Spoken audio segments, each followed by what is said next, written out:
Rahim, salatu salam ala ashrafil mursalin. Mes chers élèves, vous êtes toujours avec le canal Matnour, canal des mathématiques en tronc commun scientifique et technologique international. Nous sommes dans le chapitre Les vecteurs dans le plan, la séance numéro 4. Vous êtes avec le professeur Mahi Noordin qui vous offre les maths faciles. N'oubliez pas de vous abonner sur le canal pour recevoir toutes les vidéos que je fais. Donc on va commencer par les paragraphes de cette séance. Les paragraphes de cette séance sont, premièrement, on va voir la collinéarité de deux vecteurs, exemple, règle, application de collinéarité et propriété, puis les vecteurs et le milieu d'un segment, le milieu des côtés d'un triangle, déduction, puis exercice d'application. Premièrement, on va commencer par la correction des exercices de la séance numéro 3. On a donné dans la séance numéro 3 des exercices. Premier exercice, c'était un parallélogramme ABCD. Donc, on construit le point E et F. Donc, on va construire le point E et F tel que, premièrement, AE, le vecteur AE égale 3 demi du vecteur AB. 3 demi, c'est-à-dire 1,5. Donc, on sait bien que les vecteurs, ils ont la même direction. Donc, ici, on a AE égale 3 demi de AB. Ils ont le même sens. Et le module de AE est égal à 1,5 fois le module de AB. Donc, on va diviser AB en deux. Donc, on va compter 3 et demi. Voilà AB. Et on va ajouter 1 demi de AB pour recevoir ou bien pour trouver le point E. Voilà, on a construit le point E. Donc, on va construire le point F tel que DF égale 2AD. Voilà AD. Donc, on va construire le point F tel que AD et AF, ils ont la même direction, le même sens, et le module de AD, la distance DF, est égal 2 fois le module de vecteur AD, est égal 2 fois la distance AD. Donc on va projeter AD, voilà le vecteur AD, donc on va le projeter 2 fois, donc DF est égal 2 fois AD. Voilà AD, AD, donc on a 2 fois AD. La deuxième question, montrez que le vecteur CE égale 1 demi de AB moins AD.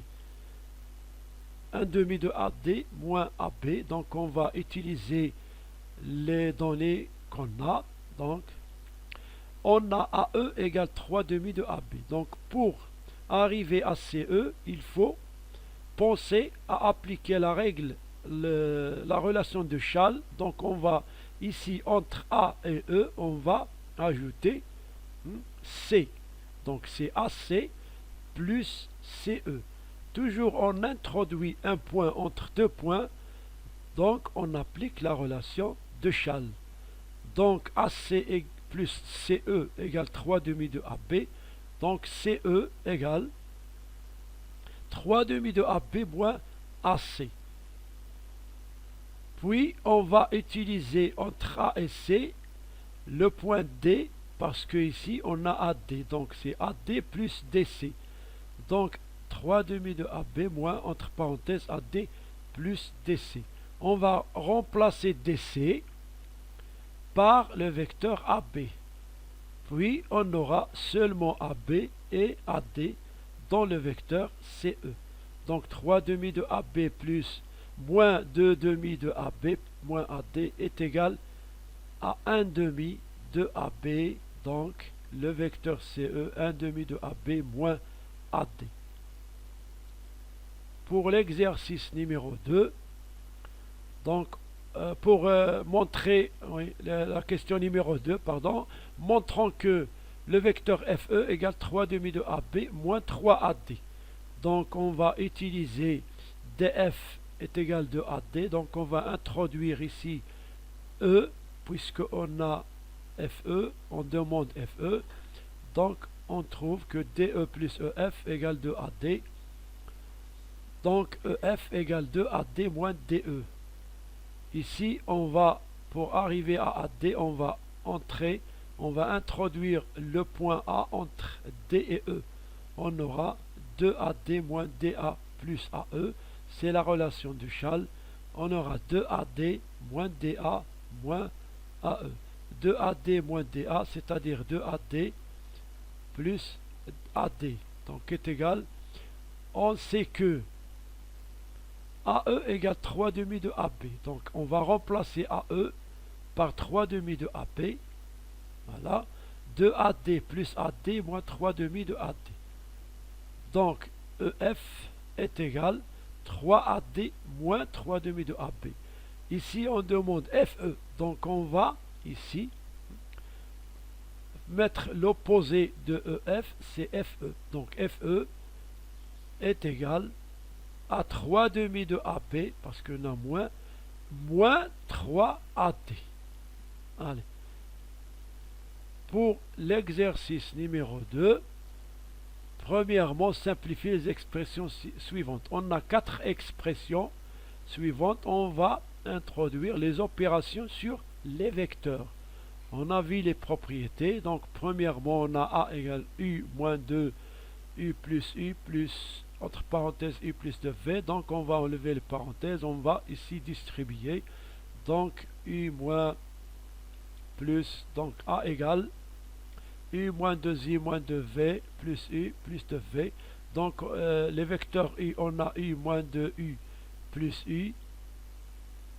C'est-à-dire U plus I, c'est 2I moins 2I, c'est le vecteur nul. Donc, 0 fois le vecteur U plus 0 fois le vecteur V. Donc, est égal au vecteur nul.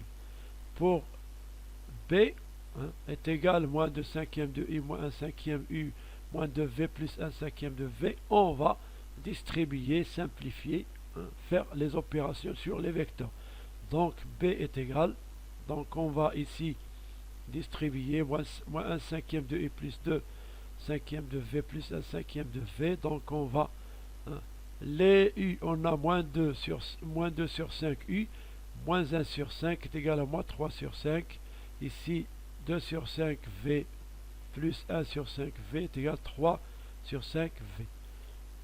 Pour la troisième question, on a un vecteur U. Ici, on a introduit des points, donc c'est la même chose. Donc, on utilise les opérations 2AB moins AB plus 3BC moins 2BC est égal. Donc, on va voir ici qu'on a AB, 2AB moins AB, c'est AB, 3BC moins 2BC, c'est BC. Ici, on peut appliquer la relation de Schall est égale au vecteur AC. Pour quatrièmement, le vecteur V, 3 demi de AC moins 1 demi de BC moins 3 demi de AB plus CB. Donc on va arranger AC, 3 demi de AC plus, ici on a fait 3 demi de BA moins 1 demi de BC moins 2 demi de BC. C'est-à-dire ici on a 3 demi de BA plus AC, c'est 3 demi de BC. On applique la relation de Schall. BA plus AC, c'est BC. Ici, moins 3 demi de BC, donc est égal au vecteur nul. 0 fois BC est égal au vecteur nul. Donc voilà la correction des exercices de la séance précédente. Oui, nous passons au cours. Premièrement, quand un collinéarité de deux vecteurs. Donc on va voir deux vecteurs collinéaires. Des exemples. Donc voilà une figure. Dans la figure 1, on a des vecteurs U, V, W. Regardons bien ces vecteurs. Donc ces vecteurs ont des directions. Ces directions, voilà, direction, ce sont les directions des droites qui les portent. Donc les droites qui les portent sont parallèles. Donc qu'est-ce qu'on constate? On constate que les vecteurs U, V et W ont la même direction. C'est la première remarque. Donc puisqu'ils ont la même direction, on dit qu'ils sont collinéaires. U, V, W sont collinéaires. On passe à la figure numéro 2. Regardons bien, ici on a vecteur U, ici 1 demi de U, ici un vecteur moins 2U. Donc ces trois vecteurs aussi, ils ont quoi? Ils ont la même direction. On dit que les vecteurs U, moins 2U, 1 demi de U sont collinéaires. Troisième exemple, donc ici, la figure numéro 3, on a une droite qui porte deux vecteurs AB et CD. Donc ces deux vecteurs AB et CD aussi, ils ont la même direction. Donc les vecteurs ont la même direction parce que AB, ils sont sur une même droite, AB et CD sont confondus. Donc on dit aussi que les vecteurs sont collinéaires. Donc tout simplement, quand est-ce que deux vecteurs sont collinéaires? Collinéaires lorsqu'ils ont la même direction. Donc c'est la règle. Donc on a deux vecteurs U et V sont collinéaires s'ils ont la même direction. C'est-à-dire la direction, la même direction, donc c'est-à-dire que le vecteur U est le produit du vecteur V par un nombre réel K, ou bien V égale K. Donc ici, il y a une relation entre le vecteur U et V. Cette relation, c'est que U égale K fois V. Remarque, pour une remarque, le vecteur nul il est collinéaire à tout vecteur du plan. Pourquoi? Parce que, quel que soit le vecteur U, on a le vecteur nul est égal à 0 fois U. Ce vecteur U, quel que soit U dans le plan, le vecteur nul est égal à 0 fois U. Donc, c'est-à-dire que le vecteur nul il est collinéaire avec tous les vecteurs du plan. Donc, on passe à un exemple d'application pour la collinéarité de deux vecteurs, soit un vecteur U dans un vecteur U du plan, soit un vecteur V tel que moins 4U plus 3V égale le vecteur nul. Démontrons que les vecteurs U et V sont collinéaires. Donc on va démontrer, donc voilà la méthode. Donc on prend la relation qu'on a, moins 4U plus 3V égale le vecteur nul, c'est-à-dire on va transformer cette relation. Alors 3V égale 4U plus le vecteur nul, c'est-à-dire le vecteur V est égal 4 sur 3U. Donc on a ici, on voit bien que le vecteur V égale le produit du vecteur U par un réel 4 tiers. Donc dans ce cas, il existe un nombre réel K est égal à 4 sur 3 tel que V égale KU. Donc on dit que U et V sont donc collinéaires. Le vecteur sont collinéaires, donc on peut utiliser la relation du produit d'un vecteur par un réel pour démontrer que deux vecteurs sont collinéaires. Donc c'est une remarque. Donc pour démontrer que deux vecteurs sont collinéaires, on démontre que l'un des deux vecteurs est le produit de l'autre par un réel. C'est une méthode pour montrer ou démontrer la collinéarité de deux vecteurs. Ici, des applications de collinéarité. La collinéarité est là des relations. Donc, on va voir, premièrement, soit deux vecteurs A, B et C, D collinéaires. C'est-à-dire, donc, on va voir le parallélisme. Donc, on a dit A, B et C, D sont collinéaires. Ici, A, B et C, D, ils n'ont aucun point commun. Donc, si A, B et C, D sont collinéaires, donc ils ont la même direction. Donc, on peut dire que les droites A, B et C, D sont parallèles. Donc, on peut déduire le parallélisme de la collinéarité. Donc, si deux vecteurs sont collinéaires, alors ils ont la même direction. Donc, les droites qui les portent sont parallèles. Et vice-versa. Si on a des vecteurs A, B et C, D, donc sont collinéaires, donc A, B est parallèle à C, D. Voilà la première propriété. Si deux droites A et B sont parallèles si seulement si les vecteurs A, B et C, D sont collinéaires. C'est-à-dire que quoi? Que AB parallèle à CD si seulement s'il existe un nombre K tel que AB égale KCD. Voilà. Pour démontrer que les droites AB et CD sont parallèles, on peut démontrer que les vecteurs AB et CD sont collinéaires, car les deux droites sont parallèles si elles sont la même direction. Donc on peut utiliser cette méthode. Donc ici la collinéarité. Donc on peut avoir le parallélisme de la collinéarité. Pour l'application, donc soit trois points non alignés, M1 point tel que AM égale 3AC plus AB, N1 point tel que AN égale BC moins AC, on peut démontrer que la droite MN est parallèle à AC. Donc on va utiliser la collinéarité. Donc on va former le vecteur MN. Pour cela, pour montrer que les droites MN sont parallèles, donc on montre que les vecteurs MN et AC sont collinéaires. Parce que ici on a la droite MN, AC. Donc on va utiliser des méthodes de transformation, on va utiliser la relation de Chasles, etc. Donc AM, selon la relation de Chasles, MN et AC s'écrivent. On a MN égale MA plus AN. Voilà. AMA, c'est 3AC plus AB plus BC moins AC. Donc ici on a 3AC moins AC, c'est 2AC, AB plus BC, c'est-à-dire ici AC, et on aura donc 3AC plus vecteur nul. Donc ici, la relation entre MN et AC, donc c'est MN égale produit de 3 fois le vecteur AC. Donc qu'est-ce qu'on peut dire? Que MN égale 3AC, donc le vecteur MN et AC sont collinéaires, et par conséquent, les droites MN et AC sont parallèles.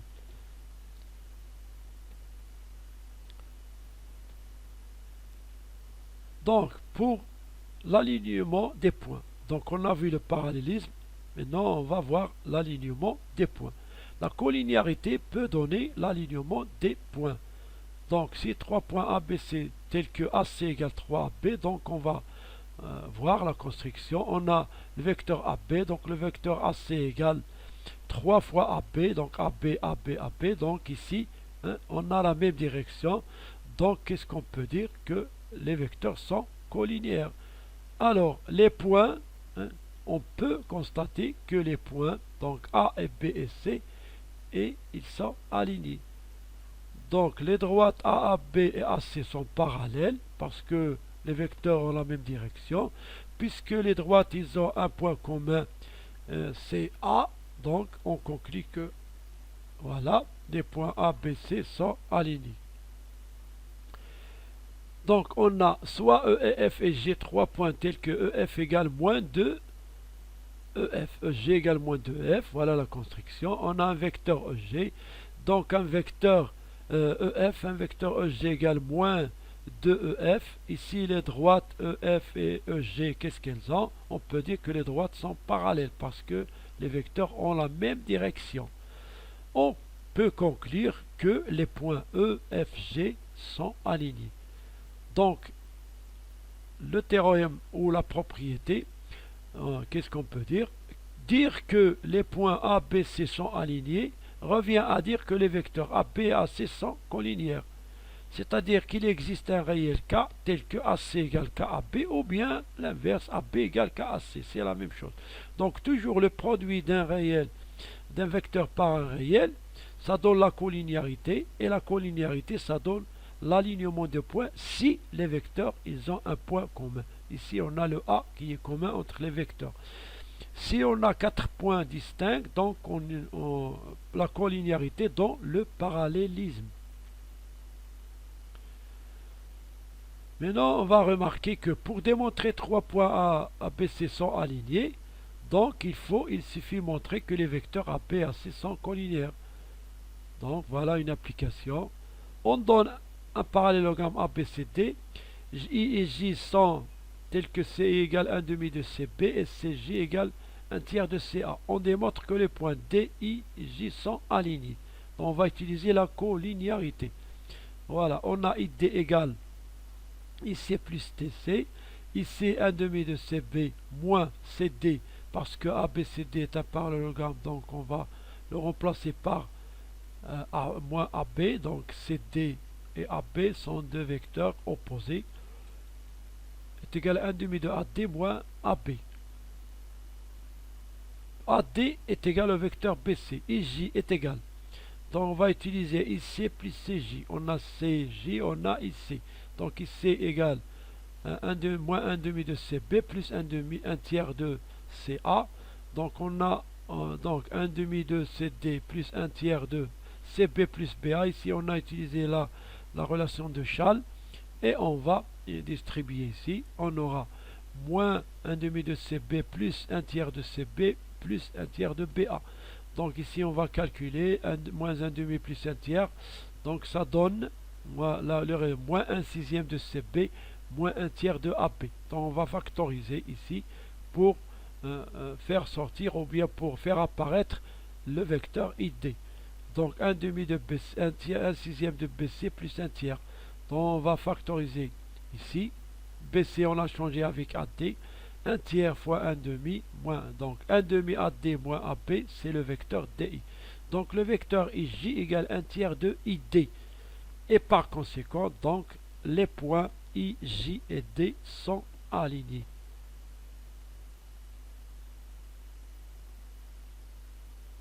Deuxièmement, grand 2, on va voir le vecteur milieu d'un segment. Propriété du milieu d'un segment. Activité. On considère un segment AB et milieu de AB. Donc c'est-à-dire, voilà le schéma AB, un segment, voilà I, un milieu. Qu'est-ce qu'on va constater? Puisque I est milieu de segment AB, donc on a les vecteurs AI et IB sont collinéaires. AI et IB sont collinéaires parce que les points A et B sont alignés. On a ici le vecteur AI. Regardez bien, donc on peut voir une relation entre AI et IB. Donc AI égale KIB. Bon, puisque donc la norme de AI égale K fois la norme de B, ils ont la même direction, donc ce K il est positif. Donc on va voir que AI égale KIB, les distances. Donc là, le K égale AI plus IB, puisque AI égale IB, donc K égale 1. En conclusion, donc AI égale 1 fois IB, et par conséquent, donc le vecteur AI égale IB. C'est une démonstration par la collinéarité. Donc, qu'est-ce qu'on conclut? On déduit que IA plus IB, si on utilise ici, donc IA plus IB, on fait la somme, donc on aura IA plus AI, parce que IB égale AI, donc on aura le vecteur nul, II égale le vecteur nul. Donc la somme IA plus IB égale le vecteur nul. Pour le théorème, soit 3 points, donc des plans, le point I, si le point I est milieu du segment AB, si seulement si l'une des conditions suivantes sont est réalisée. Premièrement, si I est milieu, donc AI égale IB. IA plus IB égale vecteur nul, ou bien AI égale 1 demi de AB. Le vecteur AI égale 1 demi de AB. Voilà le théorème. Donc on va passer à l'application d'activité. Milieu des côtés d'un triangle. Bon, donc soit un triangle ABC. On considère les points I, J, K, les milieux respectivement du segment AB, AC, BC. Donc ici les milieux. Donc on va voir ici la relation de qu'est-ce qu'on a comme relation entre les vecteurs. Donc exprimer les vecteurs AB plus AC en fonction de AK. Donc AB plus AC. Regardez bien. Et déterminer une relation entre BC et le vecteur IJ. Voilà le vecteur AB plus AC. Donc on va construire la somme. La somme, on utilise, on déplace les vecteurs. Donc la somme, ça donne un vecteur. Voilà le vecteur, ce qui est la somme de AB plus AC. Donc ce vecteur, donc on a AB plus AC égale AK plus KB plus AK plus KC. Ici on a utilisé la relation de Schall. Donc, on utilise le point K entre A et B, entre A et C. Donc, on obtient AK plus KB plus KC. KB plus KC, ici, puisque K est milieu de BC, donc ici, c'est égal le vecteur nul, d'après la règle précédente du milieu. Donc, ici, on a 2K. Donc, la somme AB plus AC est égale à 2K. Voilà. Voilà le vecteur. Ce vecteur est égal à 2 fois AK, si K est milieu de BC. Pour IJ, donc on va voir que IJ égale IA plus AJ. IA plus AJ. IA plus AJ, c'est-à-dire, ici on va poser le point B, IB plus BA plus AC, ici le point C, plus CJ. Donc on utilise la relation de Charles, on obtient IB c'est 1 demi de AB, BA plus AC c'est BC, plus 1 demi de CA. Donc ici GC, CJ c'est 1 demi de CA. Donc on aura 1 demi de CB plus BC. 1 demi de AB plus 1 demi de CA, c'est CB. Donc est égal à 1 demi. Donc BC moins 1 demi de BC est égal à 1 demi de BC. Donc le vecteur AJ est égal à la moitié du vecteur BC. Voilà. Ce vecteur est égal à la moitié du vecteur BC. Voilà. Donc l'application. Donc ici, on va le théorème, soit ABC un triangle, et milieu de segment BC, si seulement si AB plus AC égale 2J. Voilà le théorème. Deuxième théorème, donc on a un triangle. Si on a un point ici milieu, donc la somme de AB plus AC est égale 2 fois la distance, 2 fois le vecteur A. Voilà. Donc on obtient un vecteur qui est égal à AB plus AC, c'est le vecteur 2 fois le vecteur AI. C'est un double du vecteur AI. Pour le théorème B, soit ABC un triangle, si I est milieu de AB et J milieu de AC, voilà, on a un triangle, alors le vecteur IJ égale 1 demi de BC. Si on a un triangle, le point I milieu de AB, le point J milieu de AC, donc le vecteur IJ est égal à 1 demi de BC. Le voilà. De IJ, 1 demi de BC. Donc, on va terminer avec des exercices d'application. Exercice numéro 1. Donc, vous allez faire ces exercices et la correction, on va la voir à la prochaine séance. Exercice 2. Exercice, donc, 2 exercices. Lisez bien les exercices. On va montrer ici le parallélisme. Ici, on va montrer l'alignement des points et la collinéarité. La correction sera à la prochaine séance. Je vous laisse avec la fin de la vidéo.